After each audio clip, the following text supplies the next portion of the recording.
1506년 9월 2일 새벽 창덕궁에 갑자기 무장한 군사들이 몰려들었습니다. 잠에서 깬 왕은 황급히 도망치려 했지만 이미 궁궐 모든 출입구가 봉쇄된 상태였죠. 불과 몇 시간 만에 조선의 왕은 왕이 아닌 군으로 강등되어 끌려나갔고 2달 뒤 유배지에서 의문의 죽음을 맞이합니다. 대체 이 왕에게 무슨 일이 있었던 걸까요? 오늘은 조선 역사상 가장 비극적이면서도 논란 많은 인물 연산군의 진짜 이야기를 파헤쳐 보겠습니다.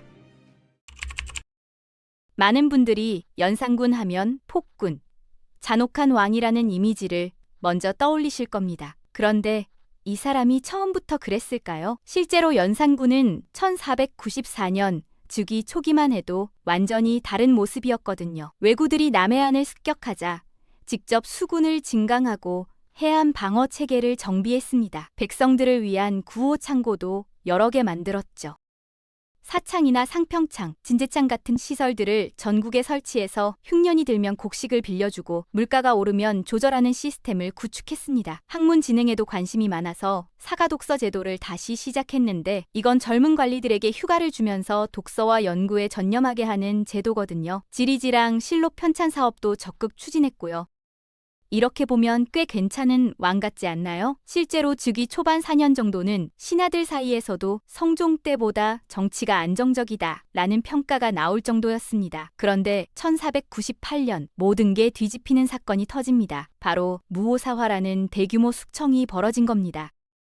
살인파 학자였던 김일손이라는 사람이 문제의 발단이었어요. 이 사람이 사초, 그러니까 왕실 기록을 작성할 때 자기 스승인 김종직이 쓴 조의제문이라는 글을 몰래 집어넣었거든요. 근데 이 글이 문제였던 게 중국 역사 속 폭군을 빗대어 조선 왕실을 비판하는 내용이었던 겁니다. 훈구파 대신들이 이걸 발견하고는 이거 완전히 영모 아니냐며 난리가 났죠. 김일손은 물론이고 김종직의 제자들, 살인파 학자들이 줄줄이 처형되거나 유배를 당했습니다. 이때 죽거나 기양간 사람이 수십 명이 넘었어요. 연산군 입장에서는 이 사건이 왕권을 강화할 절호의 기회였던 겁니다. 봐라, 신하들이 감히 왕실을 비판하고 있지 않냐며 언론기관의 힘을 약화시키기 시작했거든요. 사원부나 사간원 같은 곳들이 원래는 왕의 잘못을 지적하고 견제하는 역할을 했는데 연산군은 이런 기관들을 점점 무력화시켰습니다. 그런데 진짜 문제는 그 다음에 일어났습니다. 1504년 연산군이 30살이 되던 해에 갑자사화라는 더 큰 피바람이 불었거든요. 이번엔 규모가 비교가 안 될 정도로 컸습니다. 도대체 뭐가 연산군을 이렇게 만든 걸까요? 여기엔 그의 어린 시절부터 숨겨져 있던 엄청난 비밀이 있었습니다. 연산군의 생모는 윤씨였는데 원래 성종의 정비, 그러니까 왕비였어요. 근데 연산군이 7살 때 갑자기 윤씨가 폐비가 되더니 얼마 안 가 사사, 죽임을 당한 겁니다. 공식 기록에는 윤씨가 성종의 총애를 받던 후궁을 질투해서 얼굴을 핥히는 사건을 일으켰고 그래서 폐위되었다고 나와 있죠.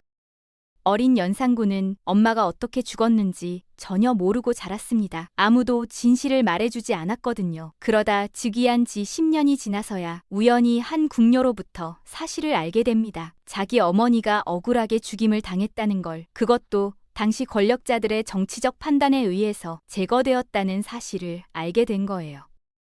상상해보세요. 30년 가까이 숨겨져 있던 진실을, 그것도 자기 어머니의 죽음에 대한 진실을 갑자기 알게 된다면 어떤 기분이 들까요? 연산군은 완전히 미쳐버렸습니다. 복수를 시작한 겁니다. 갑자사화는 이렇게 시작됐어요. 윤씨 폐출과 사사에 관여했던 모든 사람들을 찾아내기 시작했죠. 이미 죽은 사람들은 부관참시, 무덤을 파서 시신을 다시 형벌에 처했고 살아있는 사람들은 가차없이 처형했습니다. 성종 때 중신이었던 한명회의 무덤도 파헤쳤어요. 윤씨의 폐비를 주장했던 사람들의 자손까지 연좌제로 처벌했고요. 이때 죽거나 기양간 사람이 수백 명에 달했습니다. 한때 조정을 이끌던 명문가들이 하루아침에 역적의 집안이 되어버렸죠. 더 끔찍한 건 이 사건 이후 연산군 주변에 왕을 견제할 사람이 아무도 남지 않았다는 겁니다. 사원부, 사간원, 홍문관 이런 곳들이 원래는 왕의 잘못된 결정을 막고 간헌하는 역할을 했거든요. 그런데 2번의 사화를 거치면서 이런 기관들이 완전히 무력화됐습니다. 감히 왕한테 뭐라고 말했다간 역모로 몰려 죽을 수도 있으니까요. 결국 연산군의 폭주를 막을 장치가 사라진 겁니다. 이게 바로 연산군 폭정이 본격화된 구조적 원인이었어요. 이때부터 연산군은 정말 막 나가기 시작합니다. 우선 금원이라는 정책을 펼쳤는데 이게 뭐냐면 백성들이 왕이나 왕실에 대해 비판하는 걸 완전히 금지한 겁니다. 누가 길에서 연산군 욕을 했다는 소문만 들려도 그 사람을 잡아다 처형했어요. 심지어 익명으로 대자보 같은 걸 붙인 사람을 찾기 위해 주변 사람들까지 연좌제로 처벌했죠. 왕에 대한 비판을 원천 차단한 겁니다. 이쯤 되면 완전히 공포정치잖아요. 백성들은 입을 다물 수밖에 없었습니다. 그런데 연산군이 이런 강압정치만 한 건 아니었어요. 동시에 엄청난 향락에 빠져들기 시작했거든요. 연산궁이라는 별궁을 짓고 그곳에서 거의 매일 밤낮으로 연회를 열었습니다. 전국에서 미녀들을 뽑아 올리라는 명령을 내렸는데 기생은 물론이고 양반과 부녀자들까지 강제로 끌려왔어요. 혼인한 여자든 약혼한 여자든 가리지 않았죠. 이 과정에서 가족들과 생이별하거나 자살하는 사람들도 생겨났습니다. 역사 기록을 보면 한 번 연회에 동원된 여자가 수백 명이 넘었다고 하니 규모가 어땠는지 짐작이 가시죠? 건축 사업도 미친 듯이 벌였습니다. 연산궁뿐만 아니라 빙고, 그러니까 얼음 저장고를 여러 개 만들었는데 이게 단순히 얼음 보관용이 아니었어요. 여름에도 시원하게 놀기 위한 피서용 시설이었던 겁니다. 성균관 자리에 사냥터를 만들기도 했죠. 성균관이 뭡니까? 조선 최고의 교육기관이잖아요. 그런 곳을 없애고 자기 놀이터로 만들어버린 겁니다. 유생들은 쫓겨났고 학문은 완전히 무시당했어요. 이런 건축과 연회에 들어간 비용이 어마어마했는데 결국 그 돈은 다 백성들한테서 나온 거거든요. 세금을 마구 걷어들였습니다. 원래 정해진 것보다 몇 배를 더 걷었어요. 이유는 왕이 놀려면 돈이 필요하니까요. 백성들은 먹고 살기도 힘든데 세금은 계속 올라가니 견딜 수가 없었죠. 게다가 연산군은 사냥을 광적으로 좋아했는데 일반적인 사냥이 아니었습니다. 도성 주변 수십 리를 사냥터로 만들어버렸거든요. 백성들이 농사짓던 땅도 강제로 빼앗아 사냥터로 만들었어요. 누가 사냥터에 들어가기만 해도 사형이었습니다. 자기 땅인데도 들어갈 수 없는 상황이 된 거죠. 이런 폭정 속에서도 연산군의 개인적 일탈은 계속됐습니다. 술에 취해 신하들을 폭행하는 일이 다반사였어요. 마음에 안 드는 신하는 즉석에서 곤장을 때리거나 귀양 보냈죠. 실록을 보면 연산군이 궁녀를 겁탈하려다 거부당하자 그 자리에서 죽여버렸다는 기록도 나옵니다. 완전히 인간으로서의 최소한의 선도 넘어버린 겁니다. 물론 이런 기록들 중 일부는 나중에 반정 세력이 자기들의 쿠데타를 정당화하기 위해 과장했을 가능성도 있어요. 하지만 워낙 여러 기록에 반복적으로 나타나는 내용들이라서 최소한의 사실관계는 맞다고 봐야 합니다. 신하들은 점점 한계를 느끼기 시작했어요. 이대로 가다간 나라가 망할 거라는 위기감이 컸죠. 그러다 마침내 1506년 박원종과 성희안을 중심으로 한 신하들이 비밀리에 모의를 시작합니다. 연산군을 폐위하고 새 왕을 옹립하자는 거였어요. 당시 성종의 둘째 아들이었던 진성대군, 나중에 중종을 왕으로 추대하기로 결정했죠. 반정 세력은 치밀하게 준비했습니다. 군사를 모으고 거사일을 정했어요. 그리고 운명의 9월 2일 새벽 반정군이 창덕궁으로 쳐들어갔습니다. 연산군은 완전히 무방비 상태였어요. 자기가 폐위될 거라고는 꿈에도 생각 못했던 겁니다. 도망치려 했지만 이미 모든 길이 막혀 있었죠. 결국 붙잡혀서 왕의 자리에서 쫓겨났습니다. 조선 역사상 살아있는 왕이 폐위된 건 이때가 처음이었어요. 연산군은 왕이 아닌 군으로 강등됐고 강화도로 유배되었습니다. 그리고 2달 뒤인 11월 31살의 나이로 갑자기 죽음을 맞이하죠. 공식 기록에는 병사했다고 나와 있지만 많은 학자들은 반정 세력이 후한을 없애기 위해 독살했을 가능성이 높다고 봅니다. 중종과 반정 공신들은 연산군의 죄목을 낱낱이 기록했습니다. 실록에 연산군의 폭정이 자세히 적혀 있는 건 이 때문이에요. 승자가 역사를 쓰는 법이니까요. 자기들의 쿠데타를 정당화하려면 연산군을 최악의 폭군으로 만들 필요가 있었던 겁니다. 실제로 실록을 보면 연산군 관련 기록이 유난히 자극적이고 상세해요. 다른 왕들에 비해 훨씬 많은 개인적 일탈이 기록돼 있죠. 이게 전부 사실일 수도 있지만 일부는 과장되거나 왜곡됐을 가능성도 있습니다. 그래서 최근 학계에서는 연산군을 재평가하려는 움직임이 있어요. 단순히 미친 폭군이 아니라 강력한 왕권을 추구하다가 신권과 충돌해서 결국 패배한 인물로 보는 시각입니다. 조선은 유교 국가였고 신하들의 권한이 상당히 강했거든요. 왕이라고 해도 마음대로 할 수 없는 게 많았어요. 연산군은 이런 구조를 깨고 절대 왕권을 세우려 했던 거죠. 그 과정에서 사화를 일으켜 반대 세력을 제거했고 언론 기관을 무력화시켰습니다. 다만 이게 정당화될 수는 없어요.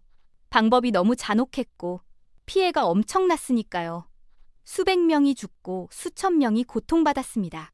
설령 왕권 강화가 목적이었다 해도 그 과정에서 무고한 사람들이 너무 많이 희생됐죠.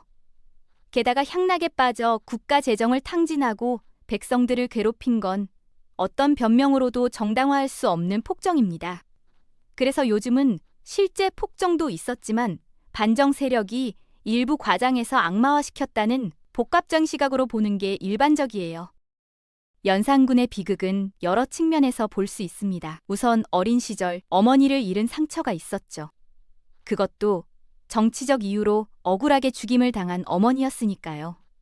그 진실을 30년 가까이 숨겨져 있다가 갑자기 알게 됐을 때의 충격은 상상하기 힘들 겁니다.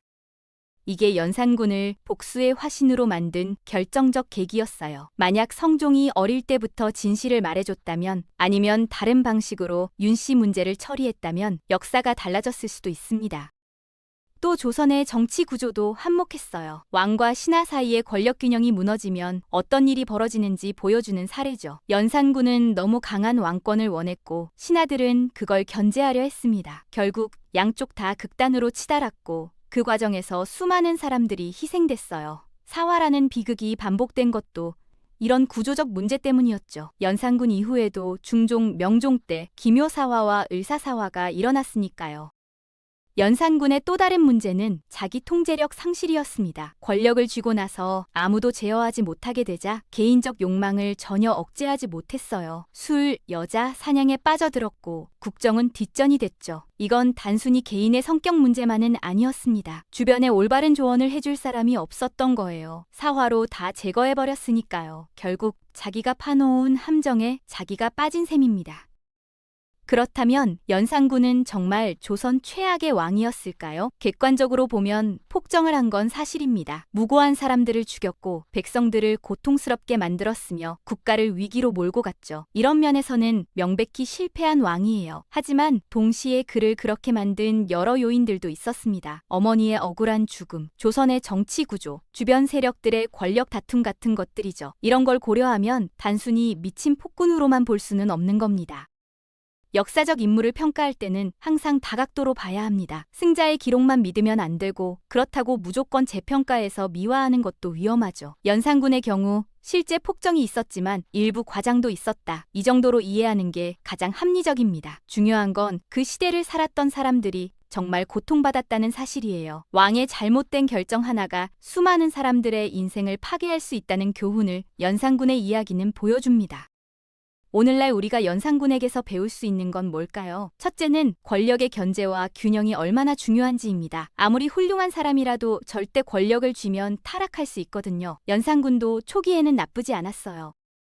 그런데 견제 장치가 사라지자 점점 폭주했죠. 둘째는 개인적 트라우마가 정치에 미치는 영향입니다. 연산군의 경우 어머니의 죽음이라는 개인사가 국가 전체를 뒤흔든 갑자사화로 이어졌어요. 셋째는 역사 기록의 객관성 문제죠. 승자가 쓴 역사를 비판적으로 읽을 필요가 있다는 겁니다. 연산군은 조선 500년 역사에서 유일하게 폐위된 왕입니다. 그만큼 특별한 케이스였죠. 폭군으로 기억되지만 동시에 조선 정치사에서 왕권과 신권의 갈등이 어떻게 전개되는지 보여주는 중요한 사례이기도 해요. 그의 이야기는 단순한 권선징악의 구도가 아니라 권력과 복수, 트라우마와 폭정이 뒤섞인 복잡한 인간 드라마였습니다. 여러분은 어떻게 생각하시나요? 연산군은 정말 조선 최악의 폭군이었을까요? 아니면 어머니의 억울한 죽음 때문에 복수에 눈이 먼 비극적 인물이었을까요? 만약 반정 세력이 기록을 과장하지 않았다면 우리는 연산군을 어떻게 평가했을까요? 댓글로 여러분의 생각을 들려주세요.